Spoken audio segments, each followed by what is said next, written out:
Welcome everyone, this is मन्नत official YouTube channel. Marathon class है आपके असिस्टेंट सेक्शन ऑफिसर और सीनियर सेक्रेटेरियल असिस्टेंट, जो आपका एग्ज़ाम 23 जून को होना है। साथियों, सीसीएस लीव रूल्स की मैराथन क्लास हमने 2 क्लासेज आपके लिए अवेलेबल हैं, आप चैनल पे जाके देख सकते हो। थर्ड क्लास जो है, थर्ड क्लास में आपको कुछ और टॉपिक्स हमारे जो बचे हैं वो कोशिश करेंगे उनका आपको ओवरव्यू कराएंगे फास्ट ट्रैक मोड में। तो बिना टाइम वेस्टिंग के आपका फास्ट ट्रैक तरीके से मैराथन क्लास को स्टार्ट करते हैं। तो साथियों देखो, जीएफआर रूल्स थोड़ा सा पढ़ाया था मैंने आपको लास्ट मैराथन क्लास में, जीएफआर 2017। तो 2017 का क्या है एक्चुअल में, आपको हमने बताया था कि आपका जो रजिस्ट्रेशन की बाद में बात करेंगे, जैम पोर्टल की बात की थी हमने आपसे। तो जैम के बारे में आपको पता है, रूल 149 बात करता है। कौन बात करता है जैम पोर्टल की? रूल 149। तो 148 भी आपको याद रखना है, दैट इज़ रेट कॉन्ट्रैक्ट। ठीक है, रेट कॉन्ट्रैक्ट। अच्छा, रेट कॉन्ट्रैक्ट होता क्या है? तो रेट कॉन्ट्रैक्ट में जितने भी रजिस्टर्ड सप्लायर्स हैं, सारे के सारे रजिस्टर्ड सप्लायर की जितने भी गुड्स हैं या सर्विसेज हैं, ठीक है, जो आपका जैम पोर्टल पे अवेलेबल नहीं है, आप याद करना इस चीज़ को, ये चीज़ याद रखना, जो जैम पोर्टल पर अवेलेबल नहीं है उन सारी गुड्स का या सर्विसेज का, अब गुड्स को सर्विस में अलग से नहीं बोलूँगा बिकॉज सर्विस भी आपकी गुड्स में ऐड होती है। ठीक है, तो वो सारे की सारी चीज़ें आपको देखने को मिलती हैं रेट कॉन्ट्रैक्ट के थ्रू। ठीक है, हर एक चीज़ का रेट फिक्स हो जाता है, उसके हिसाब से परचेजिंग की जाती है। समझ में आया? जो मिनिस्ट्री हैं या डिपार्टमेंट हैं उन रेट कॉन्ट्रैक्ट्स को फॉलो करते हैं, ठीक है, जितना पॉसिबल होता है। 48 में रेट कॉन्ट्रैक्ट की बात है, 149 में जैम पोर्टल की बात है। अब जो सप्लायर के रजिस्ट्रेशन का वर्ड मैंने बोला अभी, registration of suppliers, registration of suppliers. तो बच्चों, रजिस्ट्रेशन ऑफ सप्लायर्स का रूल कौन सा है? ये रूल 150 है ना। रिवाइज कराता हूँ आपको, 148 में आपका रेट कॉन्ट्रैक्ट आता है, 149 में जैम पोर्टल आता है और 150 में आता है आपका रजिस्ट्रेशन ऑफ सप्लायर्स। ठीक है, तो होपफुली इतना जो समझाया आपको भी समझ में आया होगा। तो रजिस्ट्रेशन ऑफ सप्लायर्स जो है उसका क्या मतलब क्या है, कहाँ पे रजिस्टर करना होता है उनको?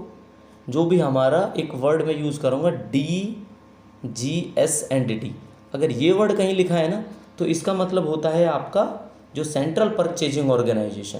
क्या है आपका ये? एक सेंट्रल परचेजिंग ऑर्गेनाइजेशन।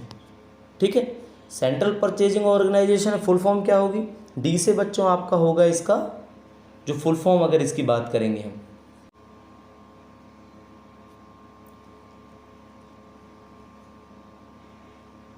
तो बच्चों आपके registration of suppliers, registration of suppliers. तो आपको पता है रजिस्ट्रेशन ऑफ सप्लायर्स आपका 150 के अंदर आता है। अब इसमें क्या होगा, क्वेश्चन आपसे पूछा जाएगा कि कितने पीरियड के लिए इनको रजिस्टर किया जाता है। तो जनरली 1 से 3 ईयर के बीच इनको रजिस्टर किया जाता है। आपने यही चीज़ याद रखनी है, एक फिक्स पीरियड होता है, कितना होता है? 1 से 3 ईयर के बीच में आपको वो पीरियड देखने को मिलता है। क्लियर?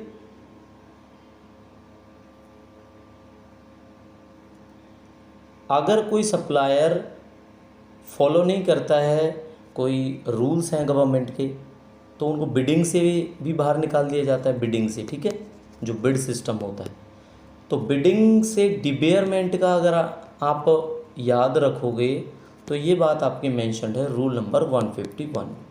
ठीक है, तो इसमें क्या होगा, कितने टाइम के लिए उनको बाहर निकाला जाता है? कब निकाला जाता है? जब निकाला जाता है जब उन पर कोई ऑफेंस लगता है करप्शन का।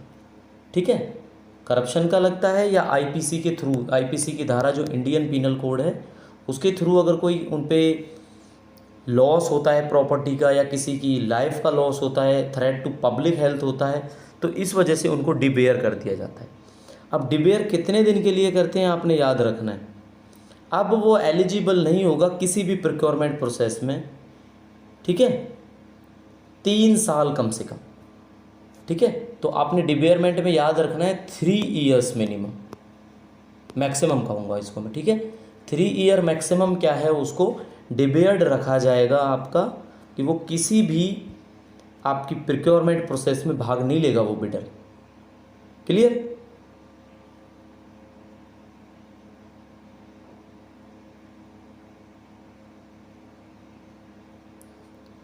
अगर वो कोड ऑफ इंटीग्रिटी को ब्रीच करता है, आपने ये चीज़ भी याद रखनी है, अगर वो कोड ऑफ इंटीग्रिटी को ब्रीच करता है बिडर, कोड ऑफ इंटीग्रिटी का उल्लंघन करता है, ठीक है, यहाँ पे लिख दिया मैंने उल्लंघन, तो उसको 2 साल के लिए डिबेयरमेंट किया जाता है,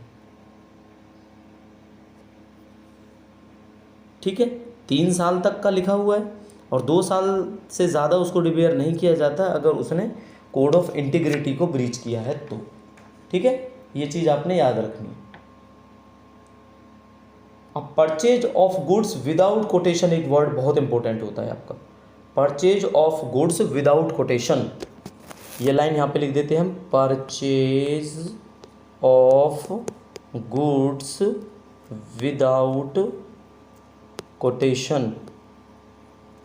तो बच्चों ये आपका रूल 154 है, याद रखना।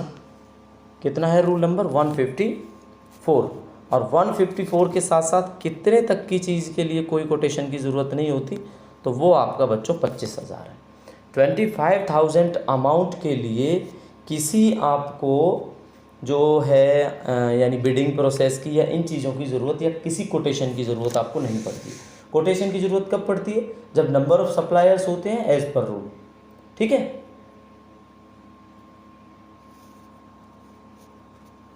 एक चीज़ और बताऊंगा आपको इसी में, अब यानी 25,000 तक का तो विदाउट कोटेशन हो जाएगा बच्चों, विदाउट कोटेशन, ठीक है। एक क्वेश्चन ये हो गया आपका। अगर अब इससे ज़्यादा होता है 25,000 से, कहाँ तक? 2.5 लाख तक। अब इस चीज़ को याद रखना, अब 2.5 लाख तक होता है तो क्या होगा? तो जो भी आपके लोकल परचेज कमेटी है 3 मेंबर्स की, उसके थ्रू परचेज होगा। किससे होगा? By local purchase committee, local purchase committee. बच्चों ये याद रखना है आपने, ठीक है। बाई लोकल परचेज कमेटी के थ्रू आपका होगा 25,000 से लेके 2.5 लाख तक का। तो बच्चों आपका सेशन कैसा लगता है? लाइक करने में आपको संकोच नहीं करना है अगर आपको सेशन अच्छा लगता है तो, ठीक है। बाकी देखो GFR ना बहुत बड़े रूल्स हैं, इनको पढ़ने के लिए अकेले ही मेरा मानना है 1 मंथ आपको चाहिए अकेला GFR के लिए, अच्छे से अगर समझना है तो बेसिकली ओवरव्यू कर लो आप, आपको इसमें कोई दिक्कत नहीं आने वाली फिर, ठीक है। बाकी तो बच्चों देखो जितना पढ़ लोगे उतना कम होता है, बिकॉज सीटें 3 हैं, 300 सीटें नहीं है, 3 सीटें हैं, ठीक है। तो ये सारी चीज़ें हैं आपकी। जेम पोर्टल के बारे में बताया। अब एक वर्ड होता है ई प्रोक्योरमेंट, यानी ये भी ओरिजिनल आपका ऑनलाइन प्रोक्योरमेंट ही है। तो ई प्रोक्योरमेंट के बारे में रूल 160 में बात की गई है, ठीक है। रूल 160 में इसके बारे में बोला गया। बिड सिस्टम का बोला था हमने, 2 बिड सिस्टम होता है आपका, 3 बिड सिस्टम होता है, 2 बिड 3 बिड, ठीक है। जो 2 बिड सिस्टम है आपको पता है, बिड भी 2 तरह की होती है अगर आप देखोगे तो, कोई भी बिड है जैसे तो वो टेक्निकल बिड भी होती है और फाइनेंशियल बिड भी होती है ना। तो ये आपने याद रखना है, 2 बिड सिस्टम और आपका 3 बिड सिस्टम, ये 2 सिस्टम आते हैं आपके जो बिडिंग के टाइम पे। तो ये आपको याद रखना ज़रूरी हो जाता है। और इम्पोर्टेंट और क्या हो सकता है बिडिंग में? आपकी बिड सिक्योरिटी होती है एक वर्ड, ठीक है। जो भी बिडिंग करता है ना जो सप्लायर, तो वो बिड सिक्योरिटी होती है। ये कितना होता है? जो भी आपकी गुड्स है या सर्विसेज है ना, उसका 2 से 5% तक हो सकता है। आपको बस यही पॉइंट याद रखना है, बिड सिक्योरिटी, ठीक है। कितना होता है बच्चों? 2 से लेके 5% तक। किसके? Total value of goods, total value of purchasing goods, ठीक है, जो भी आप गुड्स परचेज कर रहे हो। अब सपोज करना 10 लाख की हम बात कर रहे हैं, 10 लाख की कोई गुड्स है, तो 2 से 5% कितना होगा? इसका 2% निकाल लो और इसी का 5% निकाल लो, ठीक है। तो 5% कितना होगा? इसका 5 ही हो जाएगा, सॉरी 0.5 यानी 5 देख लेना आप, इतना हो जाएगा ये आपका 2% आप निकाल लोगे। तो अगर आपको एक वैल्यू भी दी जाती है तो वैल्यू के 2%, 10% जो भी आपको निकालना है आप वो इजीली निकाल सकते हो, ठीक है। ये चीज़ आपको पता होनी चाहिए। ये बात आपको क्लियर हो जाएगी।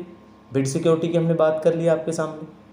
अब एडवांस पेमेंट भी आपको पता है सप्लायर को दी जाती है। Advance payment to supplier, payment to supplier. तो एडवांस पेमेंट की बात आपकी ना 172 में की गई है रूल नंबर में। तो बच्चों ये जो एडवांस पेमेंट है ना, ये लगभग आपका अगर कोई प्राइवेट फर्म है तो उसको लगभग 30% तक पे कर दिया जाता है। ठीक है, कितना पे कर दिया जाता है? 30% तक। और अगर कोई पीएसयू है या गवर्नमेंट की कोई अंडरटेकिंग है तो उसको बच्चों 40% भी कर दिया जाता है, बिकॉज यहाँ पे सिक्योरिटी थोड़ी बढ़ा दी जाती है, बिकॉज गवर्नमेंट ऑर्गेनाइजेशन है तो ऐसी कोई बात नहीं आती। तो होपफुली आपको ये पॉइंट समझ में आए होंगे जीएफआर से रिलेटेड।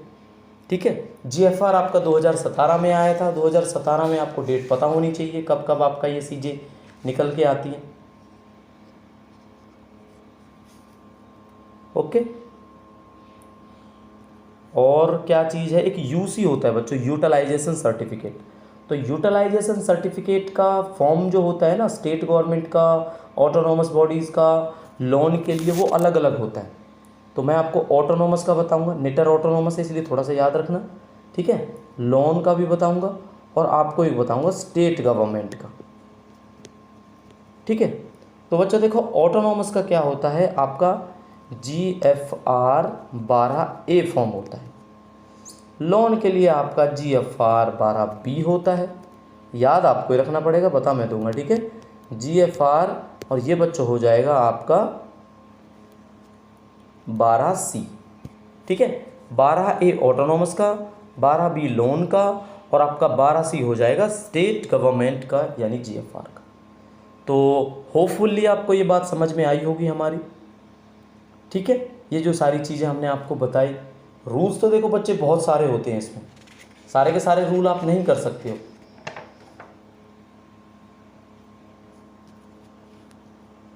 कुछ आपको टर्मिनोलॉजी भी पता होनी चाहिए कि कौन सी चीज़ कौन से उसमें मेंशन्ड है। जैसे आपका कंसोलिडेटेड फंड है, जो आर्टिकल आपका कॉन्स्टिट्यूशन में है, कौन सा? Consolidated fund. तो बच्चों कंसोलिडेटेड फंड आर्टिकल 266 ऑफ 1 में है ना, ये शायद मैंने आपको करवाया था पेपर में भी, उसमें भी करवाया था आपको, पहले क्लास भी लिए। और अगर कॉन्टीजेंसी की बात कर दी जाए, कॉन्टीजेंसी फंड ऑफ इंडिया, तो बच्चों कॉन्टीजेंसी फंड ऑफ इंडिया नहीं, कॉन्टीजेंसी फंड ही होता है। तो ये आपका आ जाएगा 267 ऑफ 1 में। ठीक है, दोनों बड़े मज़ेदार इंटरेस्टिंग क्वेश्चन है, याद रखना, कंफ्यूज मत होना। Consolidated fund 266 of 1 and contingency fund 267 of 1। चलो जीएफआर से अब बोर नहीं होने दूंगा आपको। जीएफआर के अलावा नेक्स्ट टॉपिक है जो आपको कराना है वो मैं कराता हूँ। ठीक है, तो बच्चों नए टॉपिक में हम बात करेंगे आपका CCS CCA रूल्स के बारे में। ठीक है, ये क्लास बड़े अच्छे से आपको समझाई हुई है, क्लास में भी आप देखना चाहो देख सकते हो। बाकी क्विक ओवरव्यू चाहिए होता है तो यहाँ से हम स्टार्ट करते हैं। तो देखो ये 1965 में आया ना, तो इफेक्टिव ये 1 दिसंबर 1965 से है, 1 दिसंबर 1965 से। ठीक है, एक क्वेश्चन ये हो गया आपका लर्न यहाँ पे। टोटल पार्ट्स अगर देखे जाए ना इसके, तो टोटल पार्ट्स इसके बच्चों होते हैं IX, that is 9। Total parts इसके 9 आपको देखने को मिलेंगे।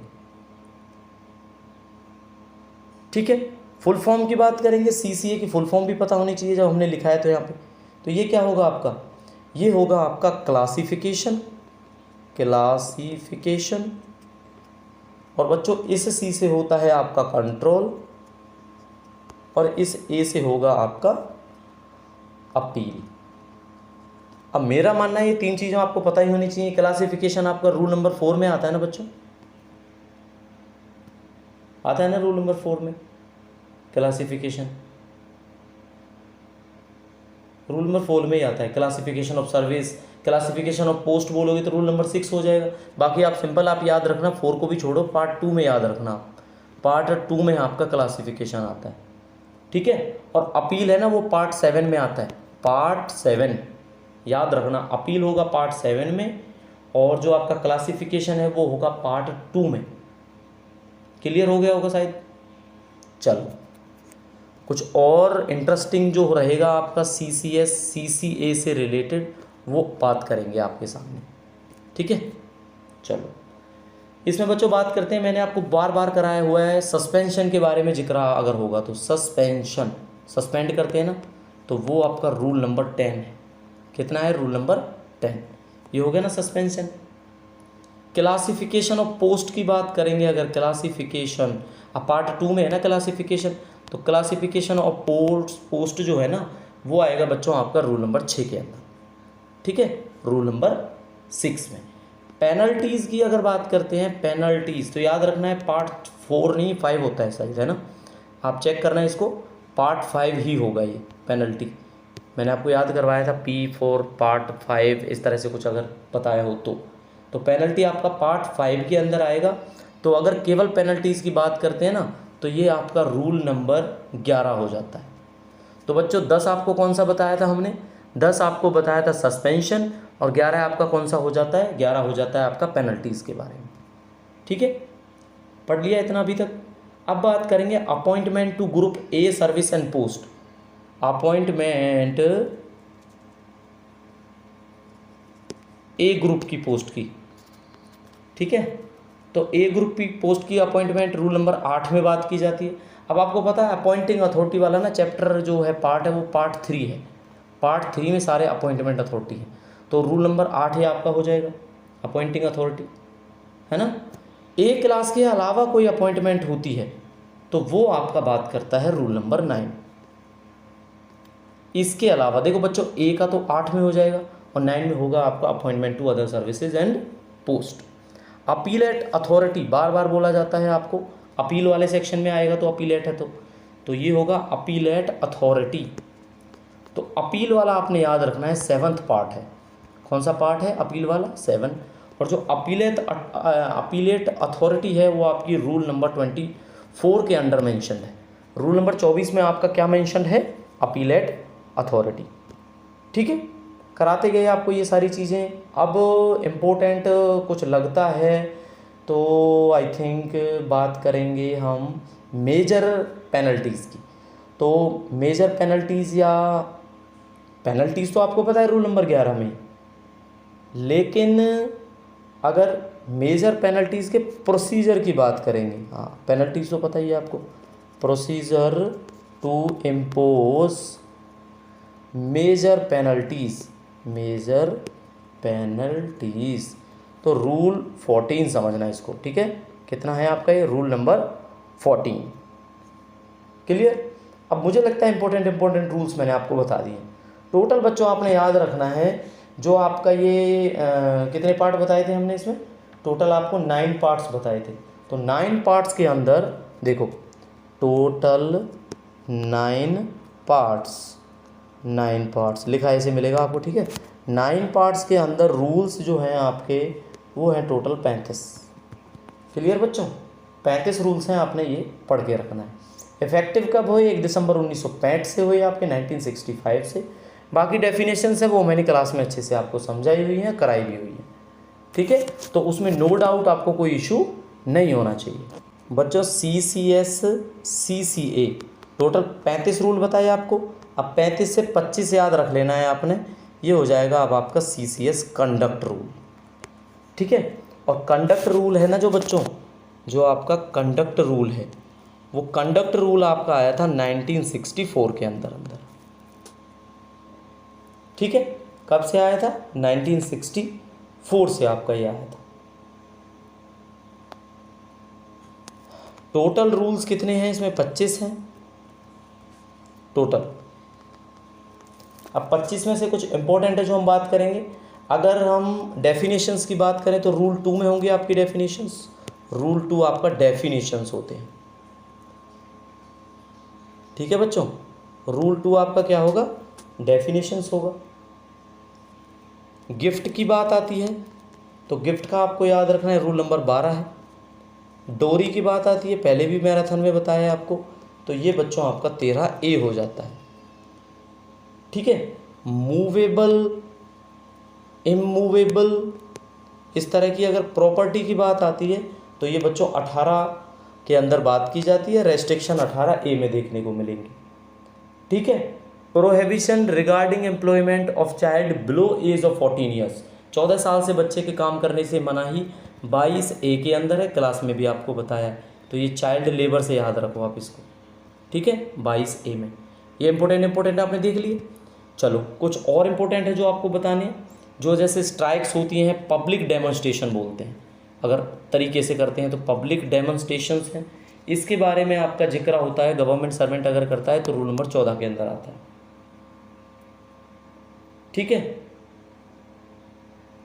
गवर्नमेंट को क्रिटिसाइज करता है तो क्रिटिसिज्म ऑफ गवर्नमेंट आपका होगा बच्चों रूल नंबर 9 में, रूल नंबर 9 में बात की जाएगी, ठीक है। डेलीगेशन ऑफ पावर्स, ये तो बड़ा याद रखने वाली चीज़ है, डेलीगेशन ऑफ पावर्स। तो डेलीगेशन ऑफ पावर्स आपका रूल 24 के अंदर आता है। याद जरूर रखना 25 से ज़्यादा रूल नहीं है भाई इसमें। ऑप्शन में कभी 35 मिले और आप 35 को करके आ जाओ, क्योंकि 35 इसके अंदर है ही नहीं, तो आपको पता होना चाहिए ना 25 रूल्स हैं, है ना।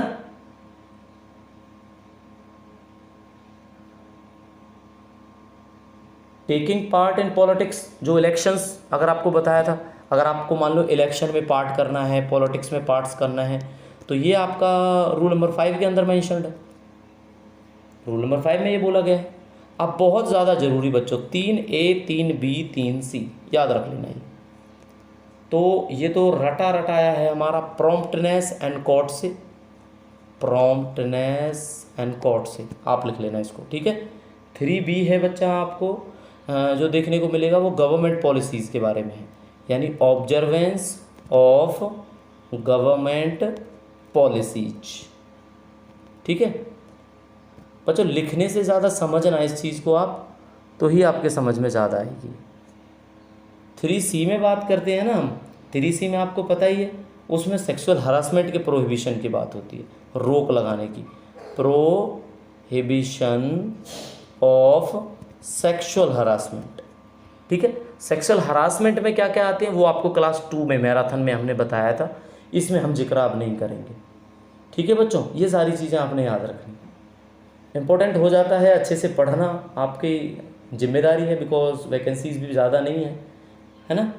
बाकी प्रिपरेशन के बिना तो मेरिट में आना पॉसिबल है ही नहीं। कोई भी गवर्नमेंट एम्प्लॉयज़ है उसको मना किया जाता है भाई, कोई भी इंटॉक्सिकेटिंग ड्रिंक आप यूज़ नहीं करोगे, ठीक है, खासकर ड्यूटी में या आउटसाइड द एरिया भी आप यूज़ नहीं कर सकते, ऐसा बोला जाता है।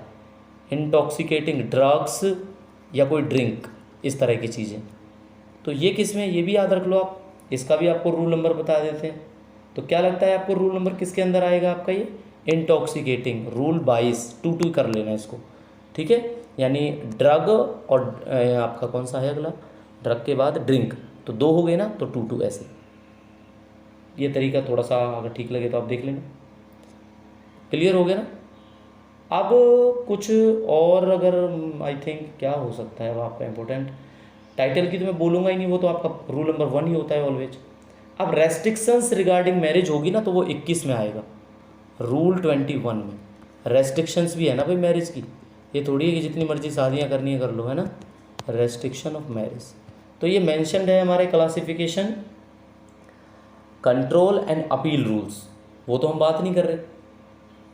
आपको डिफरेंस पता है ना इसका, CCA जो रूल्स है वो 1965 में है, उसके अंदर 35 रूल्स हैं। अभी जो हम आपको पढ़ा रहे हैं वो पढ़ा रहे हैं CCS कंडक्ट रूल्स, जिसमें आपके टोटल रूल ही 25 हैं, दैट इज़ 25। तो 21 आपका बात करेगा रेस्ट्रिक्शन ऑफ मैरिज, ठीक है बच्चों, ये आपने याद रखना है। तो ये कुछ इंपॉर्टेंट जो रूल्स थे आपको कंडक्ट के वो हमने आपको बताए हैं। तो होपफुली आपको ये समझ में आना चाहिए कि भाई कोई भी गवर्नमेंट सर्वेंट है, कोई कॉन्ट्रैक्ट नहीं करेगा, मैरिज नहीं करेगा किसी स्पाउस के साथ जो लिविंग है किसी और के साथ, ठीक है ना। ये सारी चीज़ें आपको बताई जाती हैं।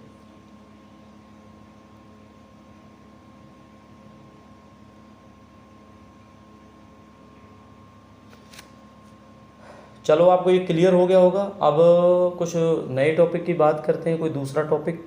आई थिंक आप बोर हो रहे होंगे, आपको याद है ना कंप्यूटर अवेयरनेस भी एक अच्छा खासा पार्ट है इसमें, कंप्यूटर अवेयरनेस।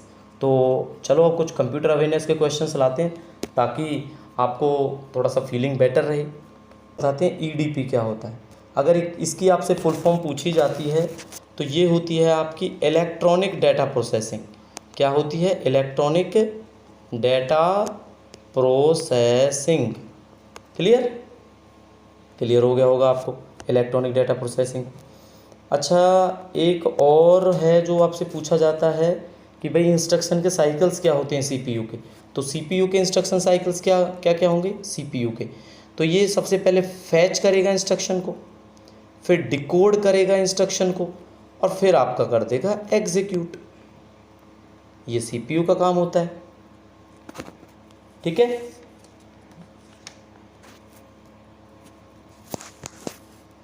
अब आपसे पूछा जाता है इंचार्ज ऑफ, जो अभी आपको बताया हमने, फैच एग्जीक्यूशन साइकिल, फैच करना एग्जीक्यूट करना। तो फैच जो एग्जीक्यूशन साइकिल है इसका इंचार्ज कौन होता है, तो इसका होता है CU, that is Chandigarh university ना, कंट्रोल यूनिट। क्या होता है ये, कंट्रोल यूनिट होता है आपका। ठीक है। सीपीयू का आपको पता है ये पूछा जाता है फुल फॉर्म, तो सीपीयू की बच्चों पता ही होगा, ऐसी कोई बड़ी बात नहीं है। सेंट्रल है, पी से प्रोसेसिंग है, और यू से यूनिट है, तो ये आपकी फुल फॉर्म होगी। अच्छा, सीपीयू होता क्या है, चलो आपको वैसे समझाता हूँ। एक होता है आपका एएलयू, एक होता है आपका सीयू, और एक होता है आपका मेमोरी यूनिट। ठीक है। ये तीनों मिले तो बन गया सीपीयू। इसका काम होगा मैथमेटिकल परफॉर्मेंस। इसका जो कंट्रोल यूनिट है इसका सारा का सारा काम ये है कि भाई मेमोरी से इंस्ट्रक्शंस को लो, डिकोड करो और एग्जीक्यूट करो। अगर तुम्हें ज़रूरत पड़ती है एएलयू की तो एएलयू की हेल्प ले लो, ये सीयू का काम होता है। मेमोरी का काम क्या होता है, जो भी डाटा है उसको स्टोर करके रखना है भाई, ऑलमोस्ट, है ना।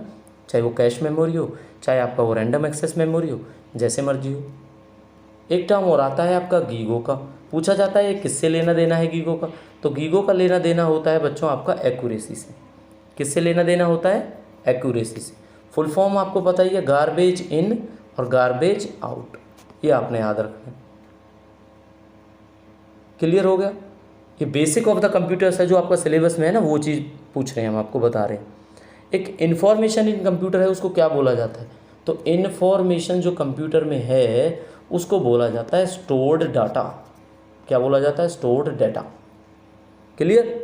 इनपुट को मॉडिफाई कर दिया आउटपुट में, किसकी मदद से कर दिया भाई, सीपीयू की मदद से। एक एप्लीकेंट का सवाल था हमारे पास जो उन्होंने टेलीग्राम चैनल पर सेंड किया। तो सवाल ये था, जो आपने फ़ोटो है एडमिट कार्ड पर, वो पेस्ट करने के बाद उस पर क्या करना है, आपने साइन करने, क्रॉस साइन। ठीक है, इस तरह से, या आप इस वाले स्पेस पे कर सकते हो। मान लो ये फ़ोटो है आपका पोर्ट्रेट, तो हाफ फ़ोटो पे साइन आना चाहिए और हाफ उस पेपर पे, एडमिट कार्ड पे। तो इस तरह से सेल्फ अटेस्ट करना है। तो जिन बच्चों को ये बात नहीं पता वो सेल्फ अटेस्ट कर सकते हैं, या आप एग्ज़ाम सेंटर पर जाके भी कर सकते हैं, ऐसी कोई बड़ी बात नहीं है इसमें।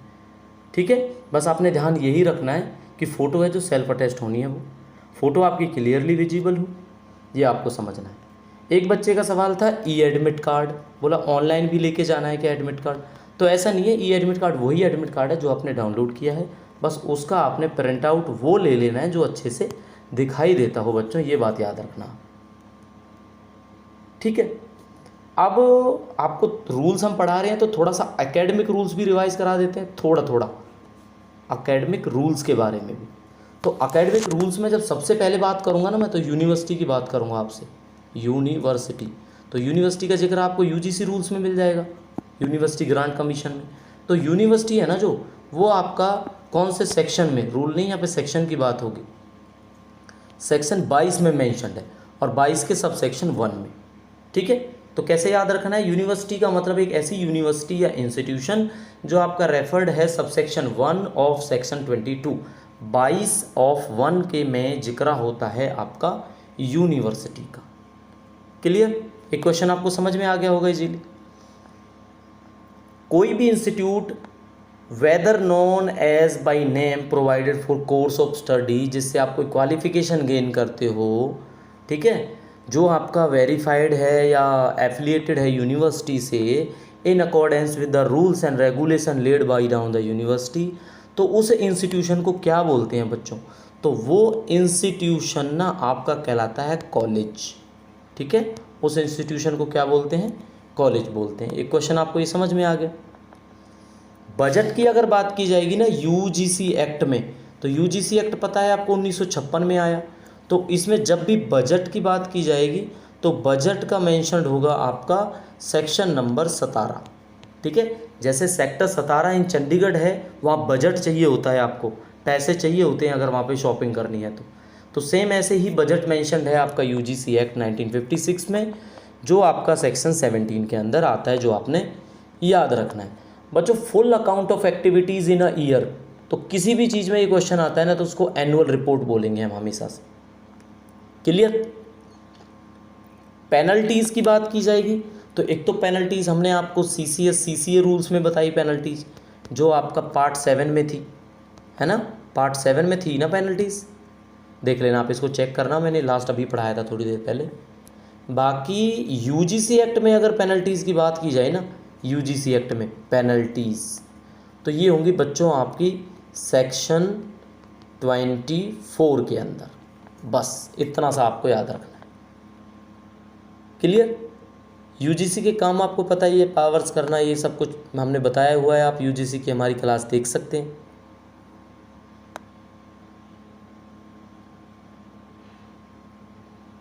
यूजीसी के बाद में क्या अब आपसे साथ डिस्कस करते हैं जो एकेडमिक रूल्स के अंदर आएगा, तो इसमें हम बात करेंगे आपके नेक्स्ट जो टॉपिक है। चलो यूजीसी के कुछ और क्वेश्चंस आपके सामने हम डिस्कस कर लेते हैं।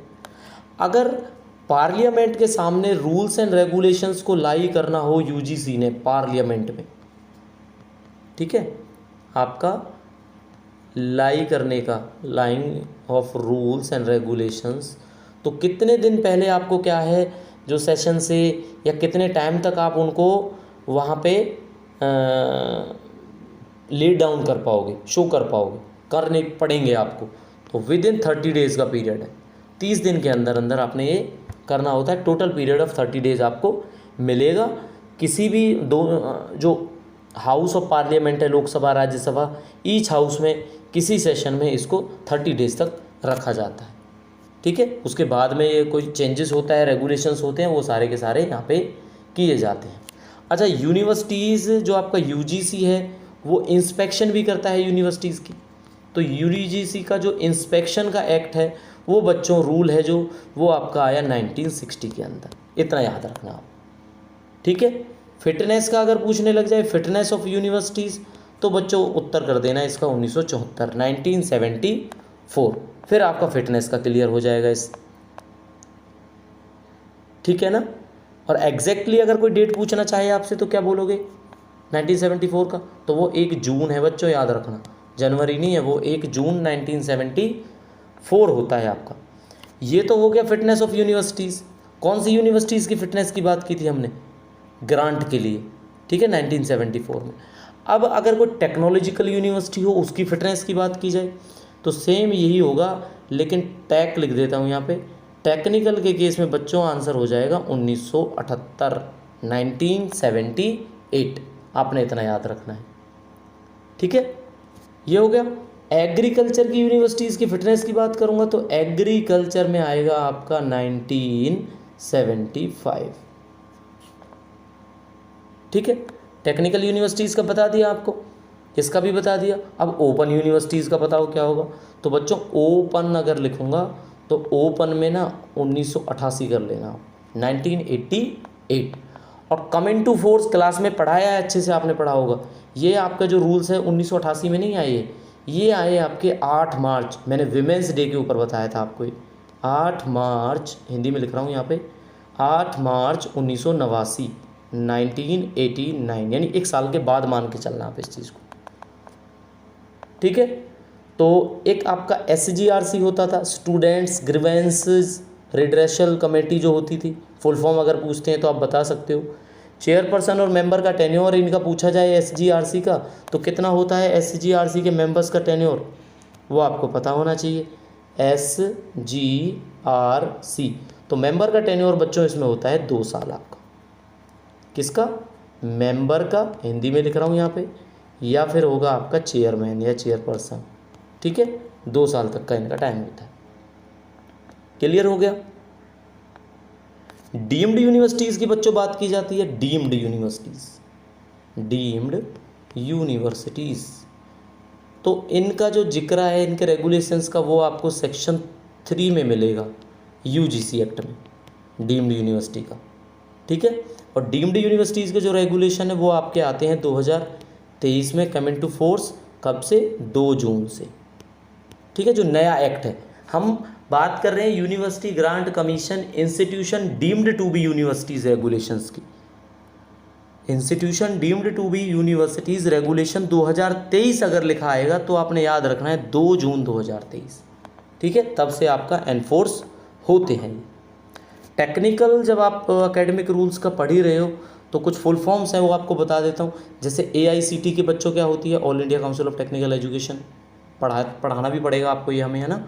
BCI होता है आपका बार काउंसिल ऑफ इंडिया, आपका NMC होता है नेशनल मेडिकल कमीशन, आपका NCTE होता है नेशनल काउंसिल फॉर ये टेक्निकल एजुकेशन है या टीचर एजुकेशन है ये, ठीक है।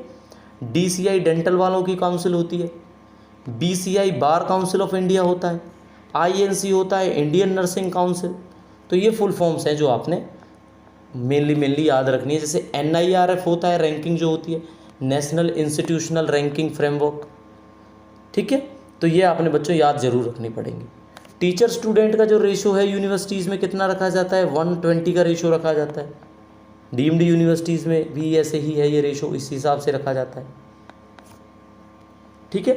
थोड़े से RTI के क्वेश्चन करा दूँ, चलो RTI के क्वेश्चन करते हैं। तो 12 अक्टूबर 2005 से आपकी ये इफ़ेक्टिव है, कम इन टू फोर्स है। ये आइडिया प्राइम मिनिस्टर का था जो उनका नाम है VP सिंह।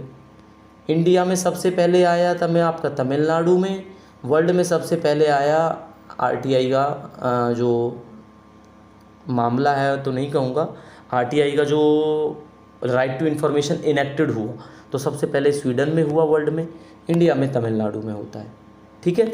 इन्फॉर्मेशन में बच्चों क्या क्या आ सकता है, इन्फॉर्मेशन में कुछ भी आ सकता है, record, document, circular, order, contract, memo, advice, data, report, electronic data, electronic information, everything, ठीक है। RTI में जहाँ भी एप्रोप्रिएट गवर्नमेंट लिखा मिलेगा ना, एप्रोप्रिएट गवर्नमेंट, ये क्वेश्चन 1 था, ये 2 है अब आपके लिए। तो एप्रोप्रिएट गवर्नमेंट में बच्चों आपका सेंट्रल गवर्नमेंट भी होता है, यूनियन टेरिटरी भी होता है और आपका स्टेट गवर्नमेंट भी इंक्लूड होता है, ठीक है। ये आपने याद रखना है।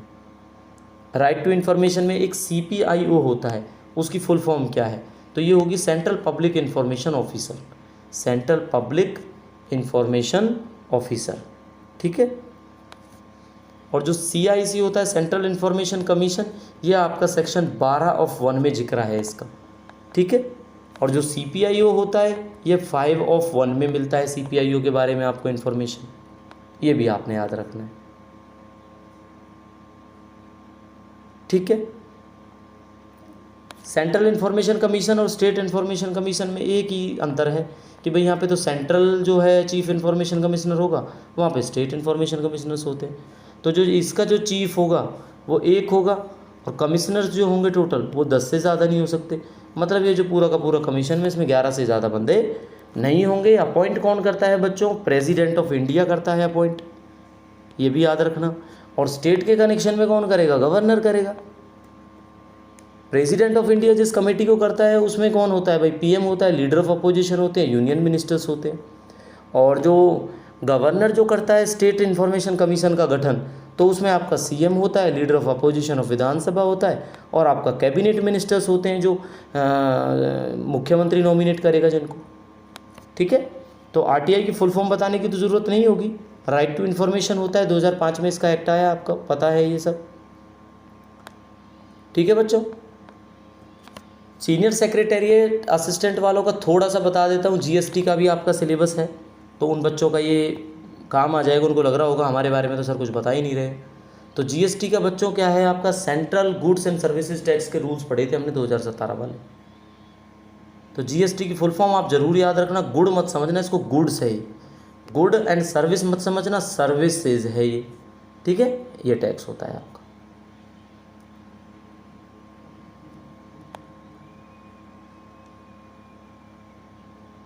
स्यूमोटो रजिस्ट्रेशन की बात करेंगे तो रूल 16 में आ जाता है आपका ये, ठीक है। तो ये आपका किस तरह का टैक्स है, ये आपका सक्सेसर है वैट का। वैट का सक्सेसर है आपका जीएसटी। भाई वैल्यू एडेड टैक्स हटा के जीएसटी हो गया ना इसका। दोनों में स्लैब्स होती हैं टैक्सेशन की, ठीक है। स्लैब कितनी है, 5 हैं। 0%, 5%, 12%, 18%, 28% होगी ना, 5 स्लैब्स टोटल। कब आपका एनफोर्स हुआ जीएसटी, तो जीएसटी वाला बच्चों 1 जुलाई 2017, तो 1 जुलाई को ही जीएसटी डे मनाया जाता है, ये भी आपने याद रखना है। ओके, कौन सा अमेंडमेंट था ये, 101th amendment of constitution of India था, जिसके तहत जीएसटी एक्ट को बनाया गया था। 1 जुलाई को जीएसटी एक्ट माना जाता है, ये भी याद रखना। मेरा बिल मेरा अधिकार एक स्कीम थी, ये आपको पढ़ाया था हमने। मेरा बिल मेरा अधिकार, ये क्या है भाई, इनवॉइस ज़रूर निकलवाओ, तो इनवॉइस की ना इंसेंटिव स्कीम थी, आपको बस इतना याद रखना है। इसका मेन मोटो क्या था कि ताकि पब्लिक मार्केट में जाके बोले कि बिल हमें चाहिए, हमारा राइट। और जो टैक्स की रेट्स है भाई वो कौन डिसाइड करता है, ministry of finance, no, GST council, ठीक है। इसके रूल्स जो रेगुलेशन जो भी है वो जीएसटी काउंसिल ही डिसाइड करता है। तो जीएसटी काउंसिल की अब बात छेड़ी दी है, तो ये कौन सी बॉडी है, ये एक अपेक्स मेंबर कमेटी है। कैसी है, अपेक्स मेंबर कमेटी है, ठीक है। जिसमें बच्चों आपके 33 मेंबर्स होंगे टोटल। कितने मेंबर होंगे, 33 मेंबर होंगे, जिनमें से 2 मेंबर आपका सेंटर से होंगे भाई, और बाकी होंगे आपके 28 स्टेटों से और 3 यूटी से। अब 3 यूटी से जो होंगे वो कौन से होंगे, जिनके पास अपनी विधानसभा है। ये क्वेश्चन आपको पूछा था कि विधानसभा वाला कौन है। चेयरपर्सन कौन होता है इस जीएसटी काउंसिल का, जीएसटी काउंसिल का चेयरपर्सन होता है बच्चों आपका यूनियन फाइनेंस मिनिस्टर। तो अभी कौन है, निर्मला सीतारमन, पहले भी यही थे अब भी यही है, ठीक है, इलेक्शन के बाद है। दूसरा मेंबर जो सेंटर से आता है वो आता है यूनियन मिनिस्टर ऑफ स्टेट, जो आपका फाइनेंस का ही इंचार्ज होता है एक तरह से, यानी मिनिस्टर ऑफ स्टेट और ये यूनियन मिनिस्टर दोनों के दोनों ही स्टेट से आपके निकल के आते हैं, ठीक है, ये आपने याद रखना है। तो अभी कुछ ऐसा इंपॉर्टेंट लीव रूल्स का हम बता ही चुके हैं आपको, सीसीए रूल्स का आपको बता चुके। लीव रूल्स बच्चों आए कब, आप मुझे कमेंट करके बताओगे। 1972 में आपके आए लीव रूल्स, ठीक है, कब आए आपके, 1972 में। अच्छा, एफआर की बात करूँ फंडामेंटल रूल्स की, तो कब आए फंडामेंटल रूल, 1 जनवरी 1922 से आपके इफ़ेक्टिव हैं। ये बात मेंशन्ड है फंडामेंटल रूल नंबर 1 के अंदर, ठीक है बच्चों, फंडामेंटल रूल नंबर 1 में। एडमिनिस्ट्रेटर जो होता है यूटी का एडमिनिस्ट्रेटर, यूटी एडमिनिस्ट्रेटर, वो एक संविधान में मेंशन्ड कौन सा आर्टिकल है, वो है आपका 239 आर्टिकल, कि भाई राष्ट्रपति चुनता है इनको एडमिनिस्ट्रेटर्स को। तो ये आर्टिकल आपने याद रखना है, बिकॉज चंडीगढ़ एक यूटी है, तो थोड़ा सा आपके लिए इम्पोर्टेंट हो जाता है बच्चों ये। पेंशन रूल्स का एक आधा क्वेश्चन देखते हैं, पेंशन रूल्स का।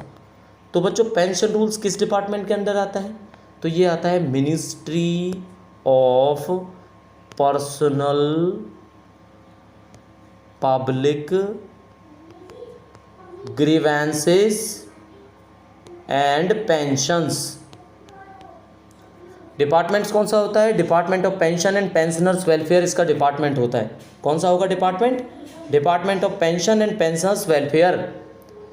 कब से इफेक्टिव है आपकी ये आपकी इफेक्टिव है बच्चों 20 दिसंबर 2021 से इफेक्टिव है। कब से, 20 दिसंबर 2021 से, जो हम सीसीएस पेंशन रूल पढ़ते हैं आपका 2021 वाला, ये आपने याद रखना है। टोटल इसमें 14 चैप्टर्स हैं, ठीक है। कितने चैप्टर्स देखने को मिलेंगे आपको, 14 चैप्टर्स मिलेंगे। तो फैमिली पेंशन की बात की जाती है आपका चैप्टर नंबर 8 के अंदर। डीए हमें मिलता है, डियरनेस रिलीफ इनको मिलता है, जिसकी बात करी जाती है आपका चैप्टर नंबर 9 में। ठीक है। किस किस पे एप्लीकेबल होता है बच्चों ये अब आपका एप्लीकेबल, ये ना सारे रूल ना सिविलियंस पे ही एप्लीकेबल है, और उन सिविलियंस पे जो डिफेंस में काम करते हैं, उन सिविलियंस पे भी है जो डिफेंस में काम करते हैं। लेकिन उनकी जो अपॉइंटमेंट है ना वो 31 दिसंबर 2003 से पहले पहले होनी चाहिए, क्योंकि 1/1/2004 से तो आपका आ जाता है भाई आपका जो न्यू पेंशन स्कीम है ना, नेशनल पेंशन स्कीम NPS जो होता है आपका, ठीक है। तो आपको याद रखना है इन्हीं पे एप्लीकेबल है, बाकी जो मर्जी आ जाए ऑप्शन सबको आप नॉट एप्लीकेबल कर देना। क्लियर। पेंशन की जो डिस्ट्रीब्यूट करते हैं यानी डिस्बर्स जो करते हैं, रिलीज़ करते हैं, तो डिस्बर्सिंग अथॉरिटी कौन सी है पेंशन की? तो पेंशन की डिस्बर्सिंग अथॉरिटी बच्चों आपका अकाउंट ऑफिसर भी होता है, आपके पोस्ट ऑफिस भी होते हैं, आपका बैंक भी होता है, आपका ट्रेजरी भी होता है जिसमें सब ट्रेजरी भी इंक्लूड हो सकती है। ये सारी चीज़ें आपको देखने को मिल जाती हैं इसमें। तो CCS पेंशन रूल का आपको बेसिक आइडिया लग गया होगा किस पे इफेक्टिव है। माइनर का अगर पेंशन में पूछने लग जाए ना कोई, तो भाई माइनर का सीधा मतलब है लेस देन 18। ये आपने याद रखना है, 18 साल से कम का जो होता है वो आपका पेंशनर होता है। एक होता है आपका मिनिमम पेंशन। तो मिनिमम पेंशन मिलती है बच्चों रूल 44 के अंदर, कि भाई इससे कम तो पेंशन मिल ही नहीं सकती। ठीक है, क्या होता है कि इससे कम तो पेंशन मिल ही नहीं सकती। डेट ऑफ रिटायरमेंट क्या होती है? वो आपका लास्ट कंप्लीटेड वर्किंग डे होता है जिसको डेट ऑफ रिटायरमेंट माना जाता है। तो किसकी पावर्स होती हैं अगर पेंशन को विदहोल्ड करना है? पावर्स टू विदहोल्ड पेंशन या विड्रॉ पेंशन, तो ये होती है भाई UPSC से कंसल्ट करना पड़ता है। रूल 8 में ऐसा बोला गया है। किसके रूल 8 में? CCS पेंशन रूल 2021 के बारे में। मिनिमम पेंशन बच्चों कौन सा रूल था? रूल नंबर 44 अभी आपको बताया है। ठीक है, तो UPSC से union public service commission consult करेगी फाइनल ऑर्डर पास करने से पहले कि भाई आपका पावर इन्हीं को है विदहोल्ड और विड्रॉ करने की। ठीक है, ये चीज़ आपने याद रखनी है। काउंटिंग ऑफ सर्विस जो प्रोबेशन होती है, ये चीज़ भी आप याद रखो। प्रोबेशन पे भी हो ना तो वो भी काउंटिंग ऑफ द सर्विस में आता है आपका। तो ये रूल नंबर 16 में बात की गई है, 16 के CCS पेंशन रूल्स के अंदर। ठीक है, और counting of service and apprentice अगर बात की जाएगी तो रूल नंबर 17 ये हो जाता है आपका। ठीक है बच्चों, ये आपको पेंशन रूल के क्वेश्चंस हैं जो हम अभी करवा रहे हैं। मिनिमम पेंशन क्या होती है आपकी?